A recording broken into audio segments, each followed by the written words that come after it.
তো যাই হোক, কোনো দাঁড়ানোর জায়গা ছিল না, দুপাশেই শুধু ফরেস্ট আর পাহাড়। মানে অনেকটা এগানোর পর ফাইনালি আমি একটা রিসর্ট এখানে দেখতে পাই। তো যাই হোক, এখানে আসলাম, এসে কথা বললাম, কথা বলে সব করলাম, ম্যানেজ হয়ে গেল। তো যাই হোক, এটা হচ্ছে হানি ল্যান্ড। তো একবার তোমাদের ঘুরিয়ে পুরো জায়গাটা দেখিয়ে দিই।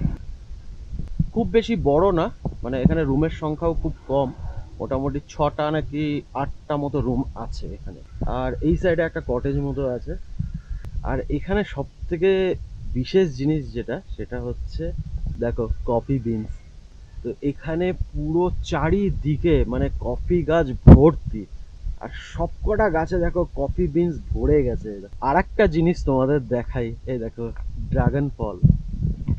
মানে এর আগে আমি ড্রাগন ফল দেখেছিলাম সেটা দোকানে বা বাজারে, কিন্তু এরকম গাছে মানে ড্রাগন ফল, এটা আমি এই ফার্স্ট দেখলাম।